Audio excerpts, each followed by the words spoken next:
welcome to my channel. My name is Trisha and I have a very important question for you, and that is, are you a good reptile keeper? And how do you know if you are?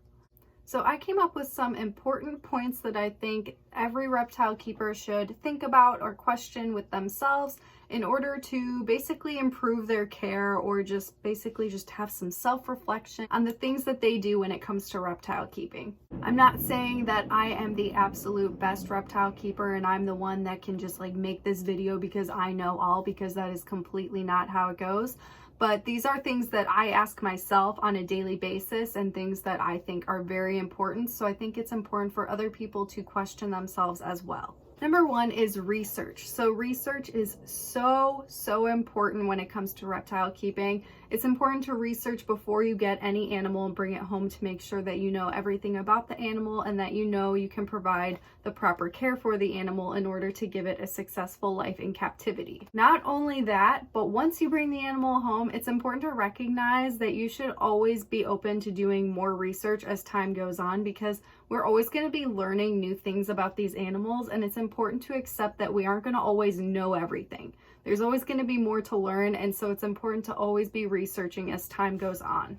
Number two is commitment. So bringing any reptile home is a huge commitment for a number of reasons. One of those reasons is that a lot of reptiles live much longer than a lot of other pets that you may see at pet stores. So because of that, it's important to make the commitment to the animal's entire lifespan. So when you're buying it, you need to know how long it's expected to live for and know if you are willing to keep the animal that entire time. Another thing that is really important when it comes to commitment is the size of the animal. A lot of the times we see tiny little baby reptiles that are super adorable and we want to bring them home, but it's important to know exactly how big those animals are going to get in time. So that kind of goes into the research as well. So it's very important to make sure that you can commit to not only the size the animal is currently, but what size the animal will potentially get in the future as well. That way you can provide the right amount of space for it. And the other commitment that is very important to make is that you will be committing to the medical aspects of the animal as well. So it's important to recognize that when you're buying an animal, it may just be $60, but a lot of money is going to go into the care for it. And then if your animal gets sick or injured or anything, you're also going to have to financially cover that as well. So all of these things are just huge commitments, and that's all things that you should be considering before you get an animal and make the commitment to keep it for its entire life. Number three is space. So it's important to think about how much space you can give the animal currently and as much space that you can give it when it's an adult size. So a lot of the times people just go by the minimum and say oh, it'll be fine in a 20-gallon, so I'll just do that. It's important to question yourself and be how much space can I give my animal, rather than going off of how much do I have to give it. Number four is husbandry. So this is a huge part of the care because it is basically how you're going to be caring for your animal, giving it the proper humidity and temperature, the proper diet. All of these things are the most fundamental ways you're going to be keeping your animal alive and healthy. So it's very important to make sure that your husbandry is always on point and you are checking the temperatures, the humidity, the UVB.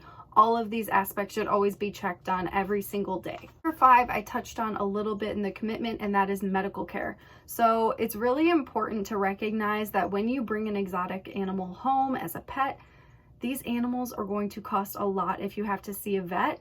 And sometimes people just aren't willing to do that. So it's really important to be responsible and to accept that there is a possibility that your animal will have to see a vet. Honestly, the best thing to do is to just take your animal for checkups, but some people keep a lot of reptiles and that's not a possibility, and they know if their animal is sick or injured and then they see a vet. No matter what, if your animal needs medical attention, you should have the responsibility to take the animal to the vet and pay for it to be seen and fixed. That way it can live a happy and healthy life. Number six is enrichment. So enrichment is something that is kind of just not really talked about as often as I would like it to be. A lot of the times when people are looking into care guides about how to take care of their animal or whatever the case is, they just look at the basic needs of the animal, which is the temperature, the humidity, the UVB, the diet, all of those things that are very important and keep your animal alive and healthy. However, enrichment is also just so important for your animals because it will make their lives so much better, because it gives them things to do, things to think about, and they just aren't going to be bored in an empty tank. So for example, some people will just keep snakes in snake racks. They'll just put them in a rack with paper towel and a water bowl and maybe a hide and think that that's good enough for the animal because it's alive. But that snake has nothing to do but sit all day long, which honestly isn't healthy for the animal either, because all animals should get some form of exercise. So the best way to bring enrichment to the animal's life is to do research on where the animal comes from in the wild, look at the environment in which they are evolved to live in, and try to replicate that in captivity as best as you can. Offering live plants, fake plants, different textures and feels, different things to hide in, different things to climb on. All of these are forms of enrichment, and whenever you add a new thing like this to an enclosure, the animal will most likely show some interest in it, and that's a form of enrichment. Number 7 is common sense, but a lot of the times people just don't seem to follow it, and that is simply just to respect your animal's boundaries. So reptiles have a way of letting us know when they don't like things, whether it's through hissing or biting or whatever the case is. A lot of them just hide away all the time because they want nothing to do with us. And it's important to respect that and not overstress them just because we want to handle them 24/7 or take photos with them or whatever the case is. It's important to put the animal's needs above our own wants and desires. So one example of this would be if you really want to handle your snake, but it's deep in shed.